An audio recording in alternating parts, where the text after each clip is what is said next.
Well, good evening, everyone. It's geopolitics week at the circus. Um, I've actually been a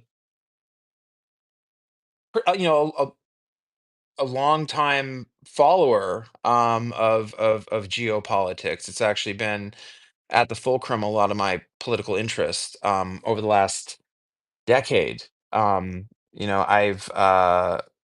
been involved actually internationally in democracy promotion um, around the world. I have friends all over the world from Ukraine, from Russia, Bolivia, Taiwan.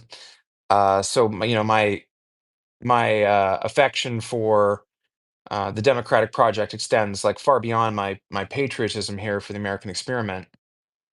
And I've had a lot of opportunities to meet and discuss, the world from outside the United States, and I'm lucky to have these friendships that are around the world, and they've certainly have helped me understand how the United States is being viewed from the outside in this moment. Um, and so, like, yeah, I want to talk about the geostrategic picture in the world today, and what all this means. This is like a one of the things I try to do at Notes from the Circus is like I want people to have hope, right? I have hope for the future. Otherwise, I wouldn't be doing this. I would be like trying to just I'm gonna apologize. I think I'm coming down with a little bit of a cold. I feel like I haven't been sick in like a year, so I feel like my luck might have run out. So a little bit of the sniffles, but I'll try and get through this. Um, so Sorry, getting a phone call and ignoring it. Hold on. Um, I very much do not want to take this phone call. Um, so I mean, like, I think that having hope is crucial, right? Like, like I believe we're going to win this fight, right? And in the end, right? When I say we, I mean collectively, like we as freedom loving people who believe in the notion of self-government and a just society and the pursuit of truth. Whether or not I live to see that victory, I don't know, but what keeps me going is a belief, right, in truth and coherence and justice, and believing that these things are in fact worth fighting for, even if they extend beyond the span of my lifetime. And I think that's the attitude we should all just take, right? I mean, it's some people see me quote the philosopher Camus, and his statement that one must imagine Sisyphus happy, right? Sisyphus, the Greek god who was basically condemned to basically spend eternity pushing a boulder up a hill, um, only to have it roll back down to the bottom once he pushed it to the top, and have to do this repeatedly for infinity and for eternity. And this is like it's this sort of it leads to this sort of notion of like that this must be what an awful existence this must be, right? And so Camus, he basically, existentialist French philosopher, who sort of took the stance that you sort of can scream into the void and say like "F you, void," right? Like I still love, I still believe, right? And so he says like one must imagine Sisyphus happy, and my addition to Camus is that, and one might imagine that he built something along the way, right? This sort of um, existentialist protest against the absurd. So like, I mean, I try to like I try to like show up. I try to show up, to the horrors and vulgarities that we're seeing happen all around us, like with that attitude every day. To retain my like capacity to laugh and to feel joy, like even though that these things are like they're deeply serious, they're morally serious, and and very dangerous things that we're going to be talking about today. The most dangerous, actually, that we could possibly be talking about. Um, so I mean, we're we're entering a historical moment i- in history. Um, I some some of my longtime readers may recognize the phrase "living in history" that I've used, you know, in a handful of essays. Um, and what I mean by that, right, is like, when we think of history, right, we think of these like events, right? We think of um like I mean the most proximate, I think, serious historical event um to us, other than the one that we're currently in, it was the COVID pandemic. Um, and then before that, I think the election of Donald Trump, the rise of the MAGA movement in the United States, Brexit. Um, then, before that, the 2008 financial crisis. Go back before that, September 11th. Um, I mean, so I mean, these are we remember these things like they have Wikipedia pages, right? Like they're events, they're historical events that fundamentally change the shape of reality. And we're living in one of those events right now. And for someone like myself, right, who's historically literate, philosophically literate, um, and has I've had the luxury of having the perspectives that I have. I've been all over the world. I've been to Africa and Asia and China and India, and I have friends like all around the world, and many of these people are human rights activists, dissidents, um, you know, business leaders in some cases.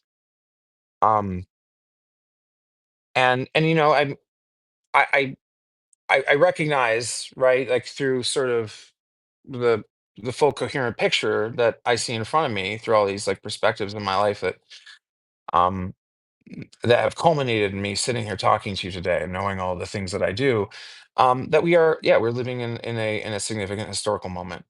Um, One that has the potential for um, I don't say this lightly, like total catastrophe, right, for the human civilizational project.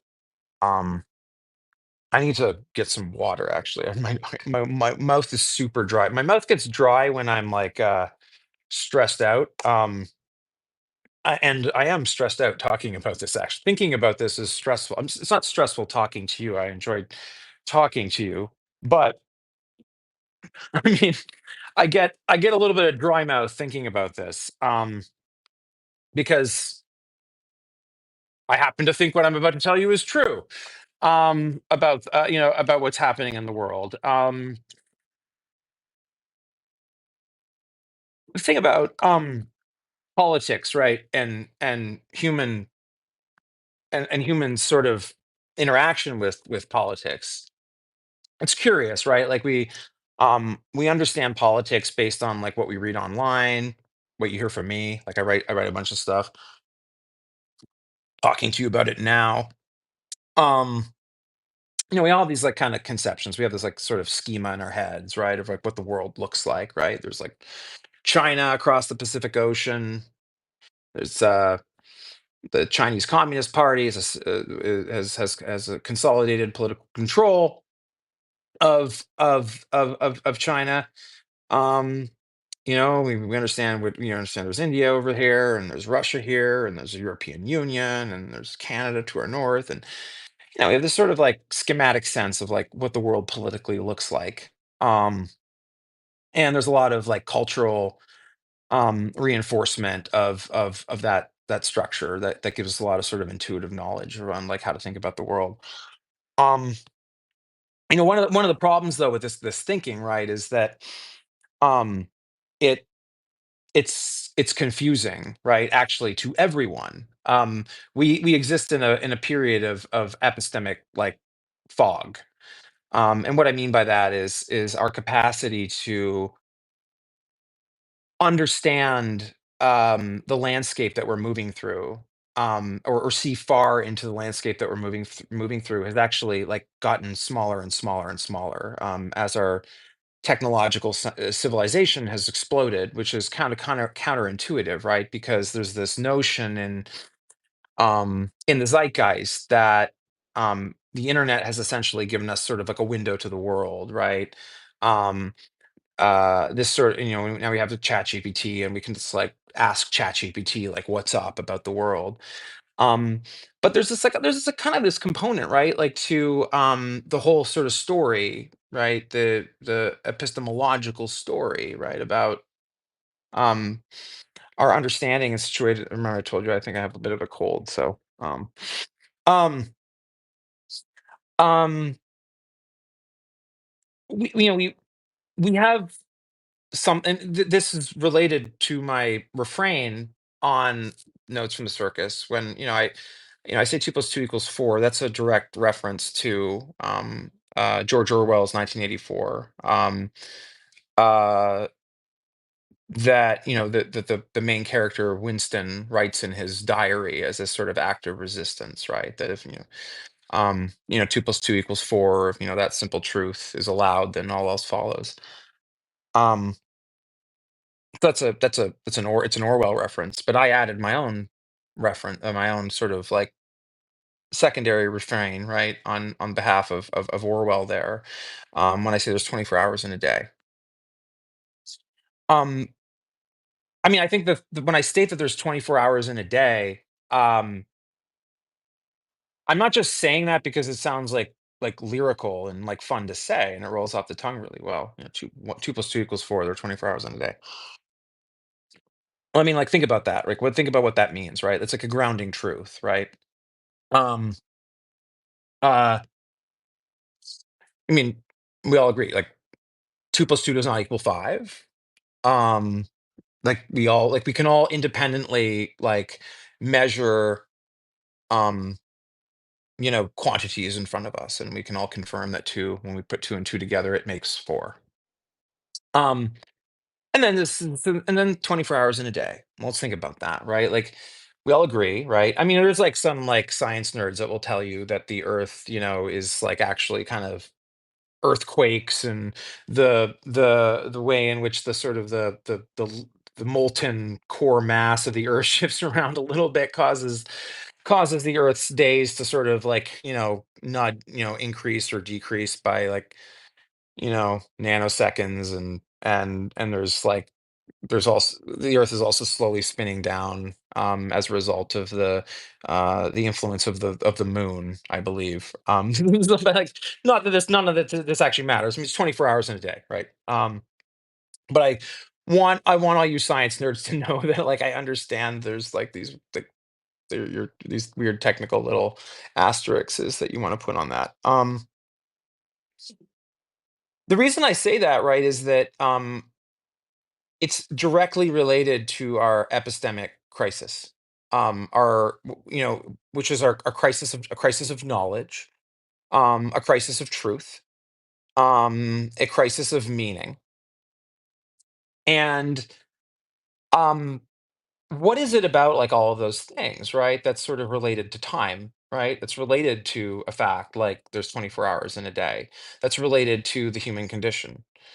Well, it's actually attempting to show you something, which is that you look through the world through a very, very narrow lens. You have literally, there's 24 hours in a day. You're asleep for what, depending on how much you sleep. I mean, 5, 6, 7 hours. Some people sleep 12 hours a day, half the day. Some of you, go on, 48-hour benders, but whatever it is, like we usually sleep. There's some time of our life that's spared for restful slumber. So what, so that's true. What does that mean? Well, it means there's an economy there. There's an economy of time. What do you do with that economy of time? Well, well, what's sort of the most important sort of um uh uh like thing that we're spending in that economy of time? Well, it's our attention, economy of attention. Um, and so 24 hours in a day. You have 24 hours in a there's 24 hours in a day. Part of that's gonna be spent sweeping. Some of that's gonna be spent watching Substack live videos like this one. Um,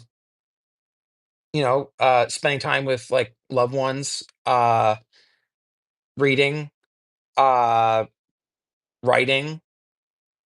So, I mean, I think that this is something you should really reflect on. Like 24 hours in a day. That's what there is. That's what we all have. Um, that that's it's profound in many ways, and actually, from this sort of grounding insight, just sort of sitting there with it and recognizing that we all have limited attention. Well, that can tell us something about our epistemic environment, right?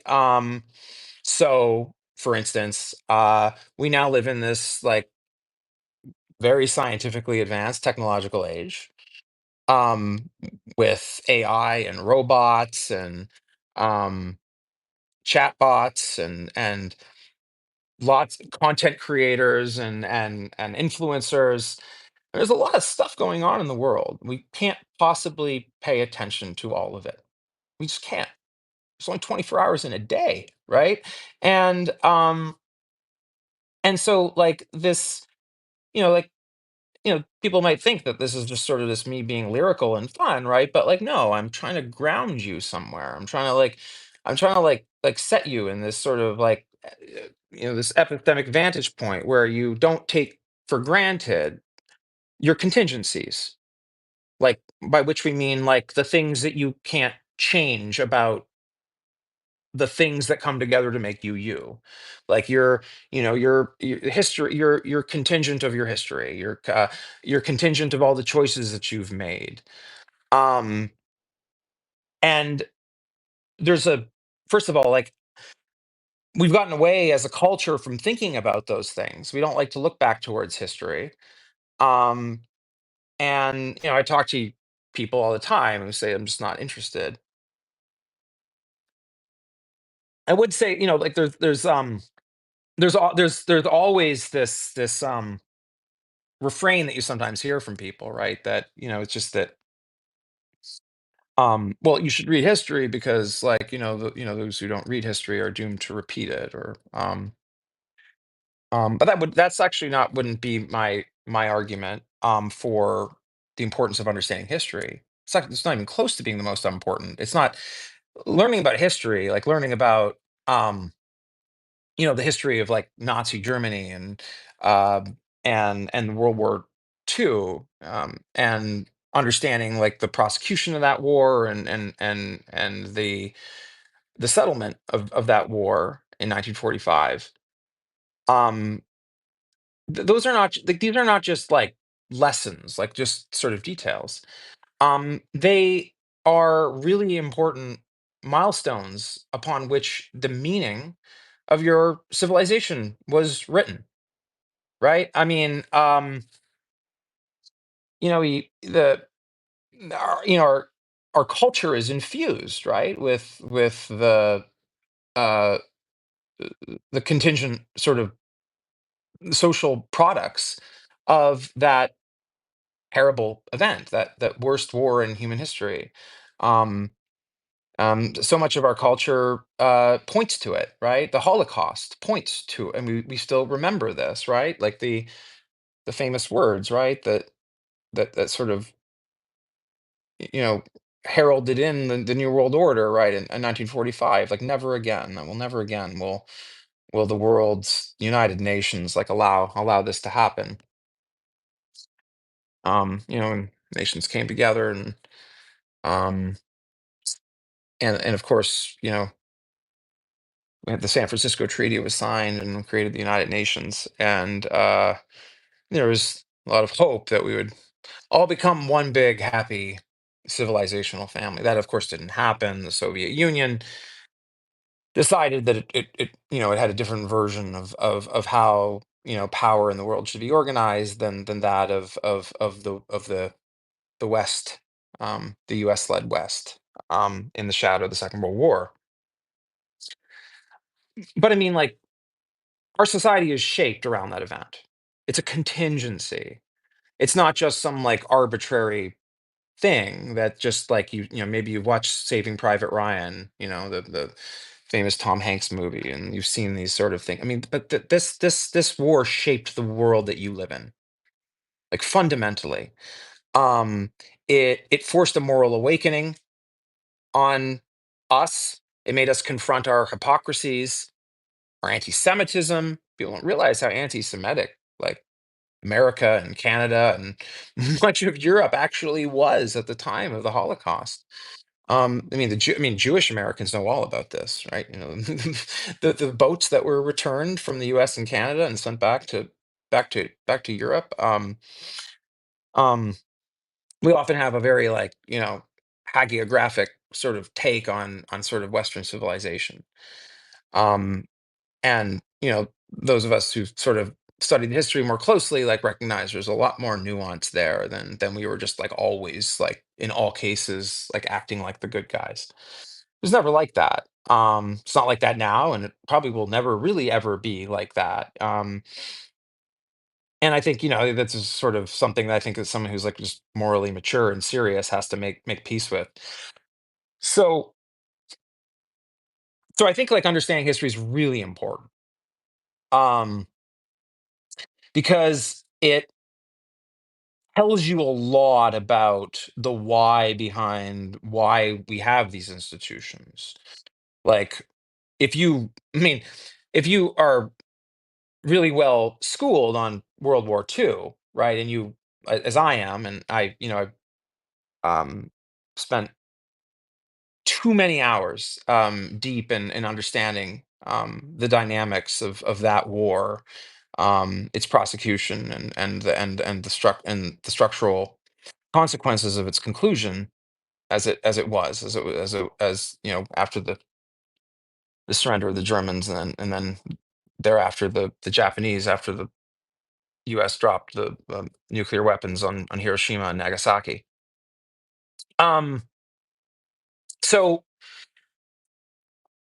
I think our historical lack of memory is something that, I mean, yeah, that the warning that many of our sort of grandparents told us about not forgetting about that history. I mean, is really hits home for me, like, especially, like, there's part of me that's kind of angry, right, at people around me, like, that I know these things. Like, we've seen this before, guys. This is what happened in the 1930s. If you had read history, you'd know that, and maybe you would have seen the signs more earlier, and maybe we wouldn't be here, right? So, um, I will kind of admit a little bit of, like, smugness, on, like, on sort of, like, being kind of a little bit of an "I told you so" frame, from the perspective of, like, the need to understand history. It's very important. Um, so with all that said, um, where are we today, right? Well, I've I've been using this quote. I've used the quote a few times, on Notes from the Circus, from Antonio Gramsci. He was, so just to be clear, I'm a liberal. He was in fact a Marxist. He was an Italian Marxist, actually. Um, but I mean, he wasn't, his observation when he made it, um, wasn't had nothing to do with Marxism or liberalism, or it had to do with, like, the state of the world order, right?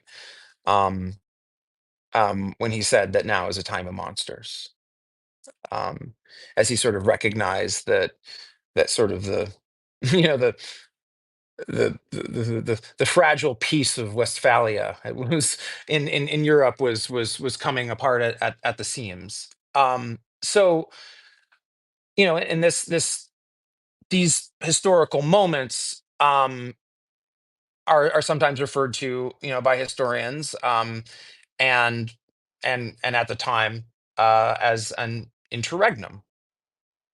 And I would describe this as the beginning of the 21st of a 21st century interregnum. What does that mean? Well, it means that the power structures that have like propelled the world, up until now, have totally collapsed for all intents and purposes. There is no American-led order anymore. Like it is like gone. Like it's gone. Um, at I mean, faster than I thought it would go. Actually, that's like the thing that I'm contending with. I mean, I wrote some pretty um alarmist material right before the election of what I thought Trump might do. But I mean, like, I mean, there was this worry that he would like leave NATO, right? The North Atlantic Treaty Organization, which is a military alliance, a transatlantic military alliance between the United States and it includes Canada, as well as all of Western Europe. And used to exclude Sweden and Finland up until recently, until after the Ukraine war. But generally, the idea just being like, look, like we're all liberal democracies, and like we all generally believe like in the same basic concept of human dignity. And so, like, why shouldn't we should all defend each other? If any of these like non-democratic actors like try to um do what non-democratic actors tried to do at the first in the first half of the 20th century. Um, and and then of course, there's this whole thing around like NATO expansion and like, yeah, I mean, NATO didn't push into Eastern Europe, ladies and gentlemen. Uh, the Baltic states literally came begging to join. They wanted nothing to do with Moscow ever again after not just like, I mean, these people have been terrorized by, you know, what some historians call floating borders syndrome, right, in that part of the world, right, around sort of um, the the machinations of like Tsarist Russia and the conquest of like Catherine the Great and like I mean this is like this is the people that like have never liked being part of this like Moscow centered civilizational project. They want nothing to do with it. There's obviously like um there's a Slavic sort of culture, and there's like that it's true, but like politically that this political project that's sort of centered in the Kremlin is something that like most of all of Eastern Europe just they don't want anything to do with it. They do not recognize that as being their political destiny. And the Russians think differently. They think they have some sort of like historical claim. um and you have foreign policy realists like John Mearsheimer who think that they have some sort of pragmatic claim. He calls it a natural sphere of influence. So I mean, yeah, I mean, like, this. I mean, this was the shape of the world, right? With that, I just like described. Um, NATO doesn't really exist anymore. Like, just like everyone needs to kind of understand this. I understand that we haven't formally withdrawn from the NATO treaty, but Article 5 is dead. Like, anyone who thinks that the Trump administration, Donald Trump, and JD Vance and Elon Musk, these band of merry men who are very much trying to lead a coup against our constitutional order, are going to honor the defense of um, European countries from Russian or Chinese aggression or something like that. I mean, I it's like I mean I don't know what. what to tell you, but um, some of you are probably aware or have seen that they're ignoring a Supreme Court order right now.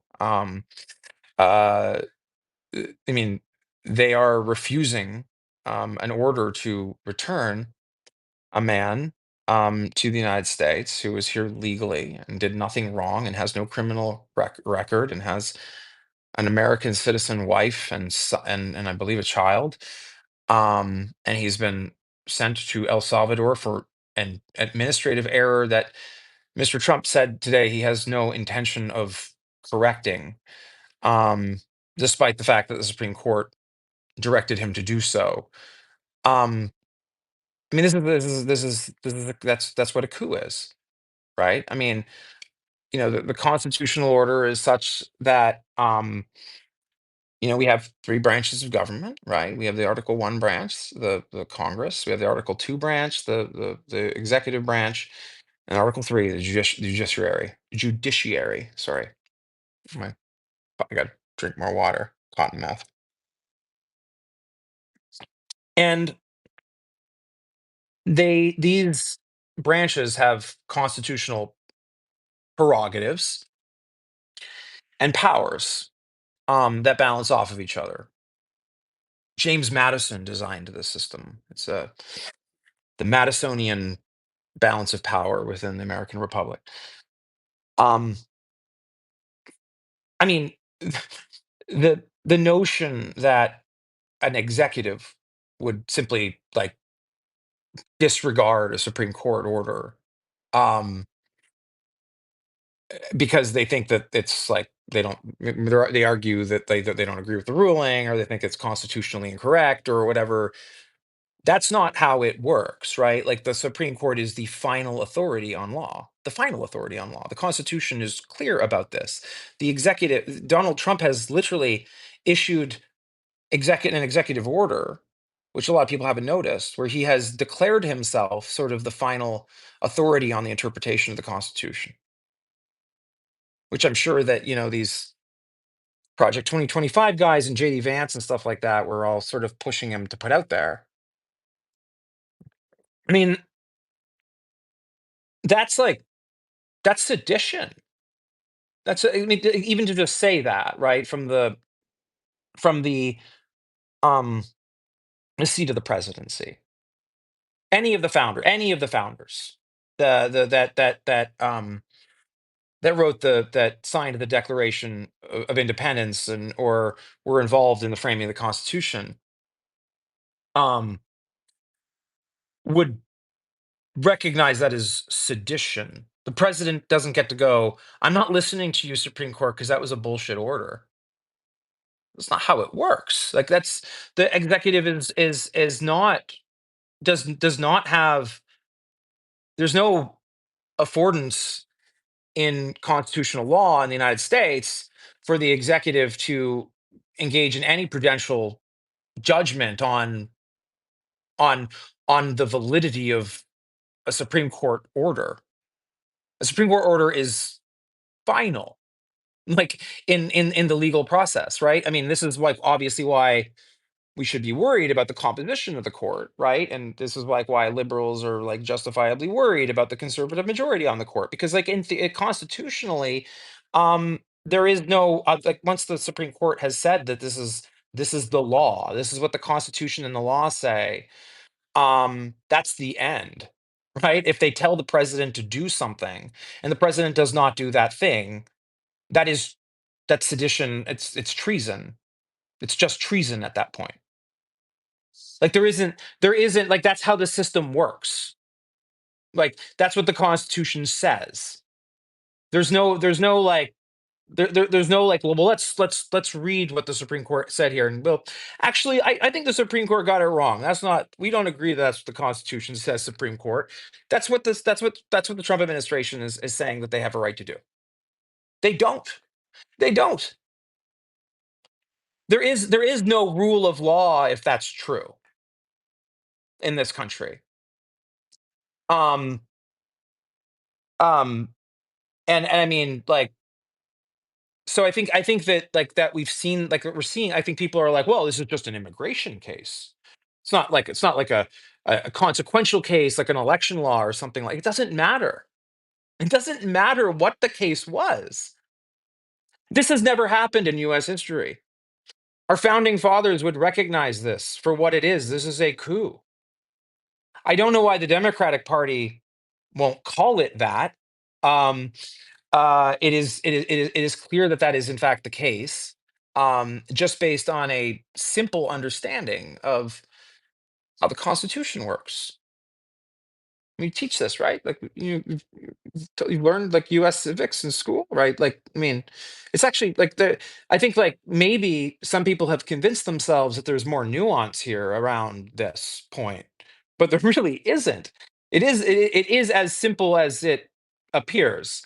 The Supreme Court's decisions are final. The Supreme Court directed the administration to repatriate this. Well, not, okay, I guess not technically repatriate because he's not a citizen. I guess that's a, but to return him to the United States, and to take actions to do so. Um, like that, like the the administration has like said no. They said no. We will not do it. Like, I mean, if you do that, right? If you know, you've been involved in a lawsuit or you've gone through like a divorce and you had to be before the courts and something like that, court tells you to do something and you don't do it, what happens to you? You get a contempt order issued against you. You either get fined or thrown in jail. The Supreme Court tells the president to do something, tells the president to do something, and he says, "No, I won't do that. I don't agree with your order." Like what? Like that's just constitutional collapse. There isn't like some nuance here. It doesn't matter what the issue was. Now, like like the president like let's say like for example like just I want to be very clear because I know there's like going to be some like conservative legal scholars that'll get like you know drilled in on this and they'll be like well like he's not technically in U.S. jurisdiction, so the president can't like order the El Salvadorian government to like do this. The point is that like when the court orders you to find a way to return him, they are telling you to find a way to return him. That means I don't know, pick up the phone to the President Bukele and be like, "Hey, I need you to return this guy now." Okay, so there's some legal procedure issues. Okay, we need to talk about this because this is a serious constitutional concern in the United States. The Supreme Court has ordered me to do this. This is what I am required to do. This is what the law requires of me. So, can you please like look into that? And I'm going to brief the American people on the fact that I had this conversation with you and assure them that I have told you that he is to be returned promptly. I mean, like that's like what the Supreme Court has ordered him to do. Like that is like that. Like the president is not a king. We do not have a king. He is subject to the laws. Um, so I don't know why this is hard for so many Americans to get their hands to this. They think that like it'll only be a coup once like the fucking guys with like red armbands are like marching through the streets. I mean, like this is fucking. I mean, I'm sorry, guys, but like this the coup has already happened. The question is like, what are you going to do about it?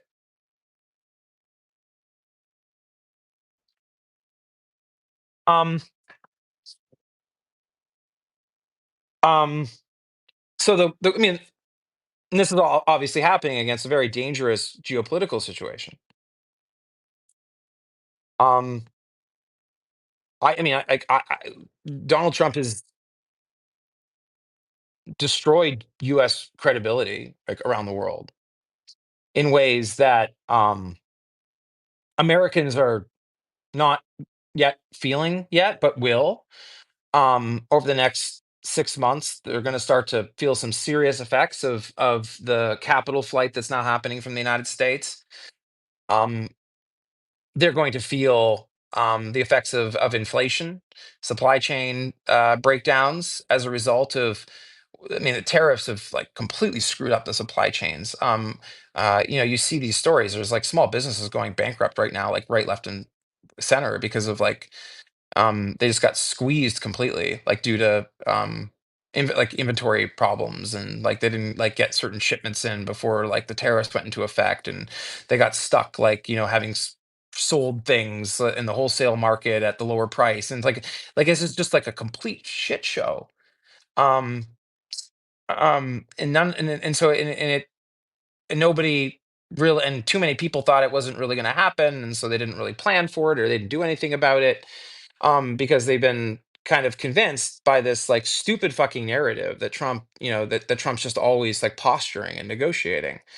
Um, and now like people are really getting hurt, and U.S. reputation is irreparably damaged, um, at least for the foreseeable future. And this is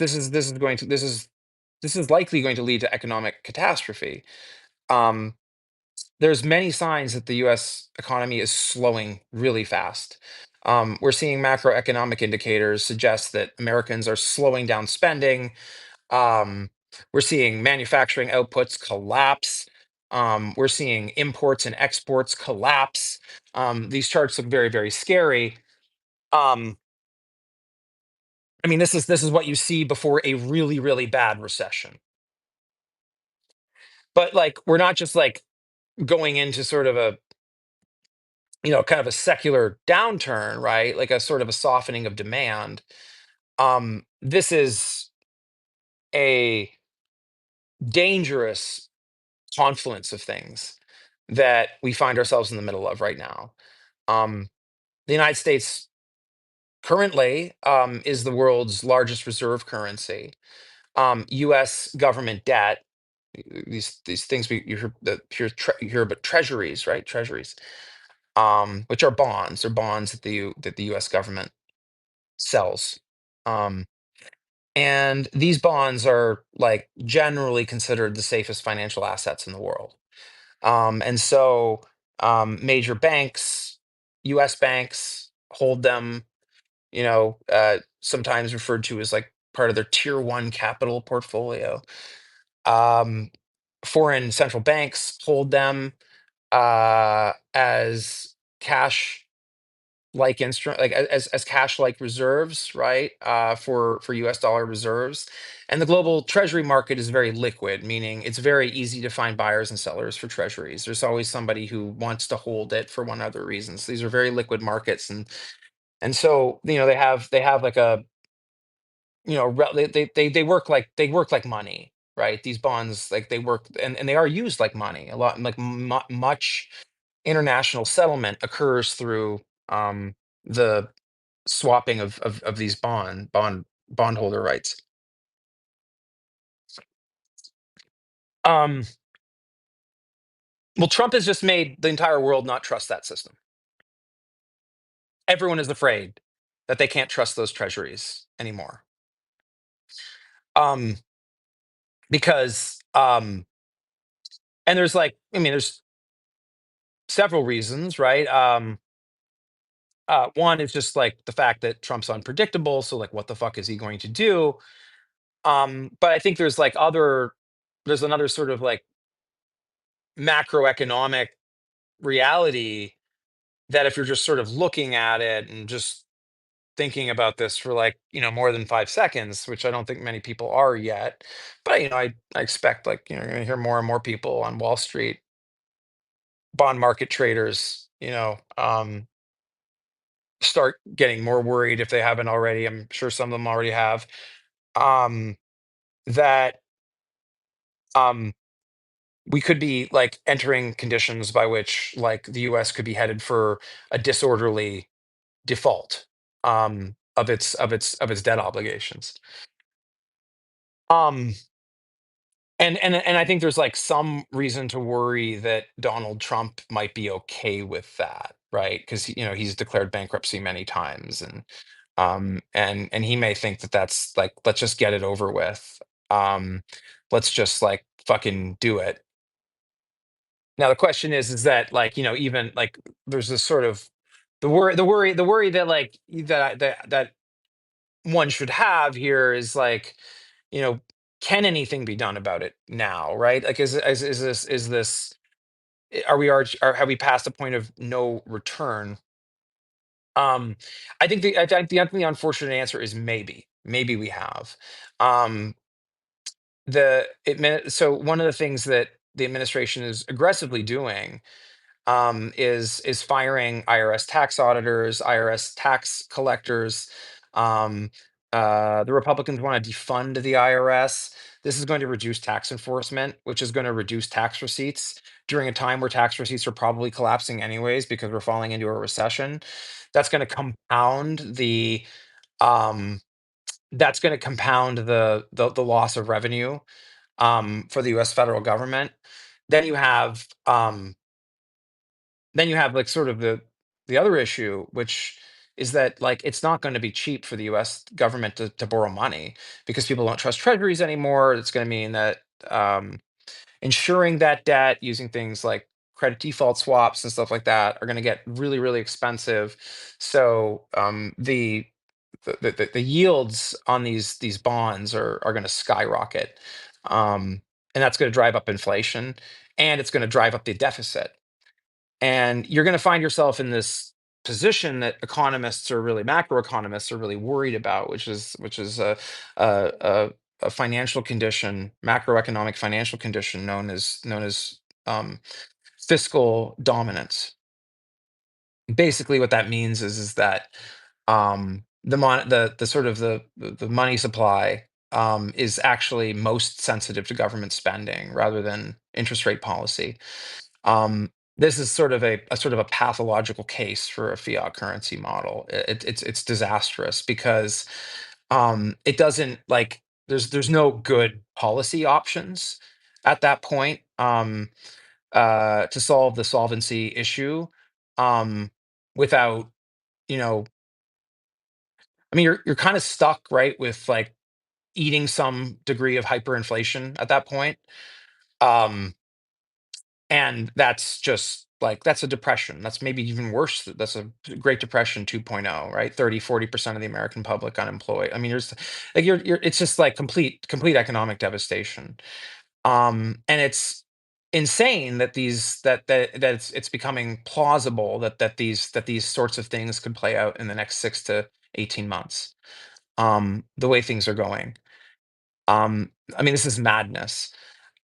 It should also be said, and does need to be said, that there are people in the administration that expect this to happen and want it to happen, and they're the crypto people. There's a lot of crypto people, and they have very accelerationist views on this stuff. They actually understand quite well everything I'm saying, and they agree with everything I'm saying, and they actually want to quicken the collapse, and they want to move everyone over to Bitcoin and crypto. Um, as the dollar collapses. They'll also be the richest people in the history of forever, and our new feudal lords, which is also part of their plan. But I mean, this dynamic has to like also like be understood. This is serious shit. These are real risks that you're now living with, right? Your livelihood, your children. Um, um, I mean, this is like rich people, multimillionaires jumping off buildings in a year because they've lost everything. Like, like for no reason other than the fact that like, um these evil people, power hungry people, um, who care only about their own power and prestige, um, and the fulfillment of their goals are they're destroying your constitutional inheritance. They're destroying your economy, and they're about to destroy your money. Um, and they're going to try and give you new monies that they control and can surveil, and that they have a lot more of than you ever will.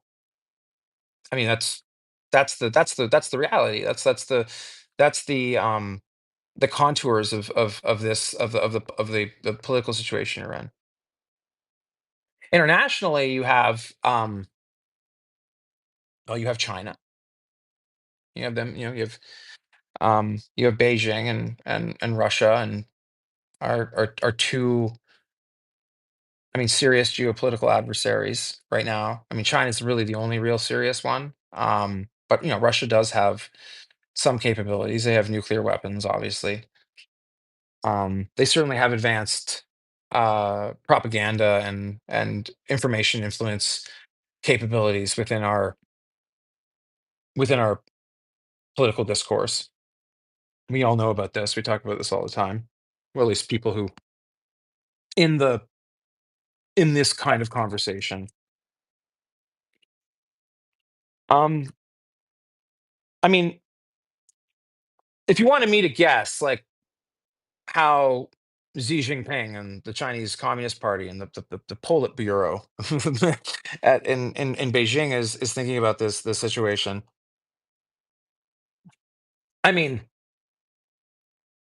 they're probably both. I mean, this is. It's probably like a mixture of like joyous fear. Like on one hand, I think they recognize that this is the collapse of the American order that they've always wanted. Um, which does open up major strategic possibilities for China. Um, I like soft power opportunities, not necessarily hard power opportunities, in the immediate term, to change the balance of power in the world in a relatively dramatic way. The biggest power rebalance since the end of the Second World War. Um, so I mean, they recognize that, of course, and so they're obviously thinking about like how are they going to capitalize on that. Um, I mean, they're also not like stupid. They're obviously cautious as well, right? I mean, um, they they do recognize that elements of this Trump regime very much hate the Chinese and like and so they do realize that they're dealing with and over 90% of the American public doesn't trust the Chinese too, and so they understand that as well. And um so obviously the Chinese like are looking at this from like two different angles, right? Like on one hand, their geostrategic posture is rapidly improving. They're obviously cognizant of that. They're leaning into that. They're building hundreds of warships. We're building like two or three. Um, they, and so they're going to do everything they can to, consolidate in this moment, consolidate their capacity to project their power um, at a time where it doesn't look like we're going to be able to do any of that right now. We're weakening. We're not getting stronger. And so China's, I I mean, I mean they are likely confused about this to a certain extent. So like while they recognize that America's collapsing, they probably are, it's America looks like a bit of like a rabid dog. It still has bite. It still has nuclear weapons. It could still drop bombs on Beijing and Shanghai, and like we could like we have a bite to us, right? Um, and so China would think about that, right? But at the same time, they're now able to move into a strategic posture that we used to be in, which is containment. They can now start to think about how do they contain the United States. And that's what they're going to start doing, right? Like economically, like politically and militarily. That's very dangerous. But they are going to do this. They are going to move to that posture now. Um, and that's like where I think, ultimately, things can get like really, really dangerous. Um, you can there's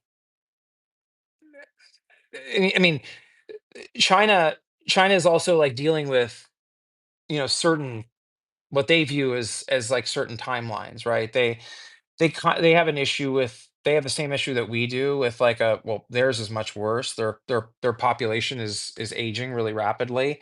And they'll have sort of like their peak sort of manpower, I think 3 or 4 years from now, and then it will start declining. as sort of this like this demographic bomb that is the one child policy starts working its way through the Chinese population pyramid. Um, but I mean, this creates like incentives for them too, like to think about like, what is our period of sort of peak power, right? To consolidate um, power, at least regional power. China would like to control the first island chain, right, which starts with Taiwan, also includes Okinawa, right, which is a Japanese island. We also have major military bases there. Um, um, I mean, and China has been increasingly aggressive in the South China Sea, right, um, with other nations in that region like Vietnam and Indonesia, Philippines. Um, and like we could see a regional war there. We could see like China just sort of decide like there's no way that the US can stop us from taking Taiwan. We're going to do it now. We'll probably take the Japanese out while we do it, and we're going to watch this collapsed economic country across the way that still has nuclear weapons sit on its hands and do nothing. um I mean, those are also moments where, you'd get worried about political dynamics in the United States, and you could imagine there could be a coup, there could be a military coup in the United States, and then you could have this sort of like, revanchist response that kind of goes at the Chinese in like a big way, and that escalates towards nuclear war. I mean, like these are plausible futures now, right? Whereas I think that these things would have been beyond our imagination. But we're doing a pretty good job of creating conditions by which like this this this could just all end, right? In nuclear hellfire. Um, and I mean, I don't want to say that like I think that that's likely to happen, right? I mean that would be too strong. I don't not saying that. I don't think that's the likely path, but I think that when you're trying to game these things out and you're trying to like do geostrategic theory here. I mean, you have to be sort of, you should be honest and clear-eyed about the risks and understand the nature of these risks. So, I mean, I don't, I mean, and what's really frustrating, right, is like you have like, Republicans in the Senate, like say like Tom Cotton, right? I would totally expect him to totally understand everything I just said and agree with every word I just said. In fact, I think I like, I mean, if you like listen to the things this guy said, right, about, all of this stuff, right? Like, um, just months ago, right? Before he and other Republicans just decided to kiss the ring. And I think that's, also like part of the what should really worry people about this moment. Like when you have someone like Cotton, who is probably just as alarmist as I am, right, about that threat. And he has decided that the safest thing for him to do is whatever Trump tells him to do. I mean, that should tell you like how dangerous this coup is. That's it, like they're like no like like this idea that we're just waiting for this moment where like the Republicans are like, all right, we've had enough. We're gonna finally impeach him now. I mean, we already have evidence that like people who have really nuanced and deep knowledge about the nature of the existential risk to America by external actors cannot lead them. They cannot cause themselves to act um on behalf of this threat. So I mean, we are we are ruled by cowards. Um, Congress is filled with cowards. It's it's true, right? And so like, what are we to do with that, right? I've been saying that you know it's gonna if we're gonna bring this back from the brink, it's gonna happen with people on the streets exercising their First Amendment right to peacefully assemble and and and petition their government, for a redress of their grievances. Um, we have a right to protest in this country. And we're going to that's part of democracy.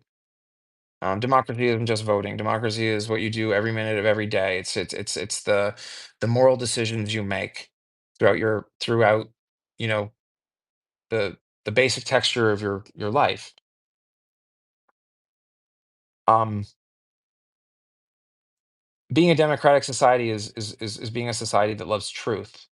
It's being a society that um, you know it accepts plurality, right? Tolerates difference. These are virtues. These are virtues of like a democratic society. This is um, and we should practice that. We should never be afraid of the truth. We should never shape our thoughts um, on behalf of what we think someone else might think when we know that that thing that we think is true. That's surrender. That's surrender. That's epistemic authoritarianism at that point. That's when you've essentially allowed tyranny not just to censor your word, your speech, but your thoughts, right? This is what Orwell warned against. Um, and the truth is like 1984 is here, right? Like we've built the surveillance state. We've done it, right? We're carrying around devices in our hands that the government can hack. I mean, like, um, and so I think we really have to contend with the seriousness of this moment. And we have to start with that basic, very, very basic um, mantra, right? The truth. That 2 + 2 = 4. There are 24 hours in a day, no matter what power says. Those things are true. Um, and we speak those truths, and we don't and we don't fear we don't fear the consequences of speaking the truth. We have to be brave, right? I mean, this was it's the last last words of the Star Spangled Banner, right? The home of the brave, right? We have to be brave. I'm trying to be brave. I'm trying to be brave for my country right now. I mean, this is not a risk-free proposition, right? To be this loudmouthed in a situation like this where you literally have a president sitting with a foreign leader, in this case, you know, the dictator from El Salvador, um, talking about imprisoning U.S. citizens on Salvadorian soil without due process for removal, which they've argued that they don't have to do before the Supreme Court, right? Like, I mean, this is worst case scenario. I mean, people want to say this is Trump derangement syndrome. I mean, someone says that to you, it's just like, what the fuck are you talking about? Like, what is possibly deranged about being concerned about the government deporting a U.S. citizen without due process? What is deranged about that concern? Surely it's more deranged to be unconcerned about that, right? I mean, I think that this. Um, I mean, we have to like not be affected by the gaslighting of this post-truth populism. We can't let it affect our thoughts. We can't let it affect the coherence of our thoughts. Um, I mean, it doesn't mean you have to like end friendships, but like when you hear something like that, like be firm. Like that's not fucking true. It's not. It's like it's not deranged to say that. Like what? Like, explain to me how that's deranged. To say that the government should follow the law. That's a simple thing that we can all agree on, that the government should do that, right? I mean, like, don't let people get away with these like things. Just don't let them. I don't care if it's your family or your son or your mother or whatever. Like, this is serious. Um, I mean, this isn't political opinion. This has nothing to do with political opinion. It has nothing to do with whether you like Obamacare or whether you think like we should deport 11 million people or not. We can deport. I mean, we can change the laws if we want. Congress can change the laws, and we can deport 11 million people, and we can do it legally, and we can follow the law. We can do processes. I mean, we can do that if that's what we decide to do as a society. And like, I mean, I'm sure a lot of you think that's not what we should do, but like, they're doing it anyways without following the law, and that's not allowed in our constitutional system. If you do that, you're committing treason. If you do it from an office of public trust. Um, And if that's like sounds hyperbolic to say, then my only observation at this point is that like we've completely lost touch with the reality.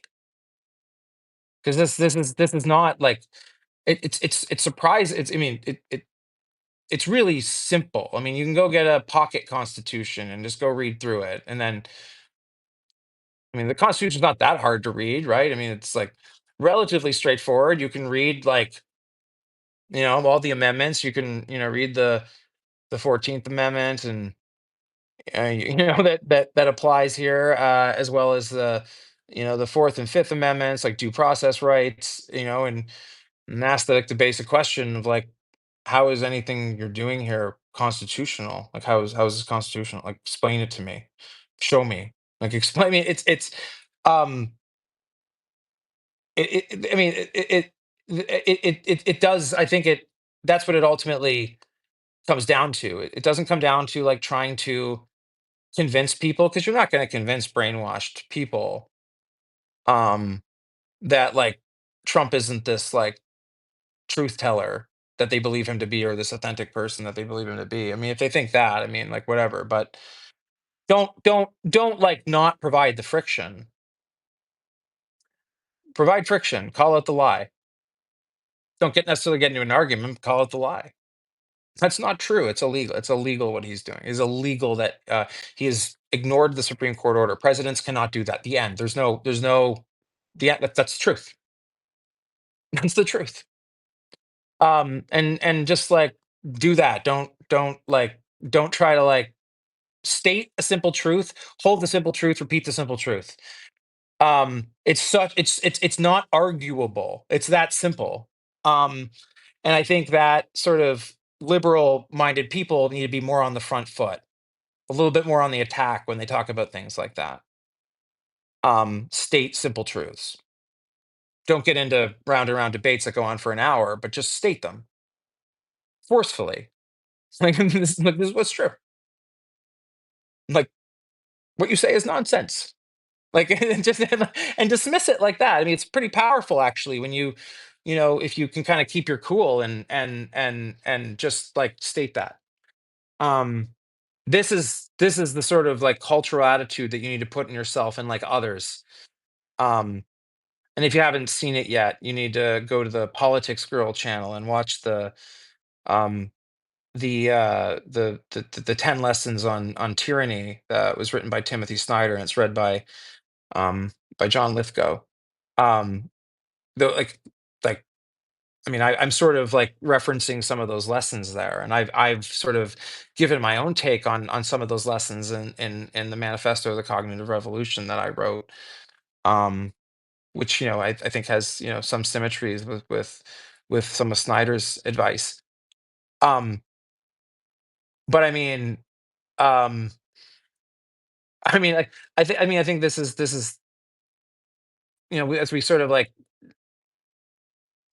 well, we're going to talk more about geopolitics this week, and we can get into more details of these situations. But I really wanted to, on Monday, first day of geopolitics week at Notes from the Circus, I wanted to kind of just maybe give you guys like a high level view of sort of like how I situate myself in this, and where I return to, which is this hopeful, still capable of joy. I'm still capable of joy.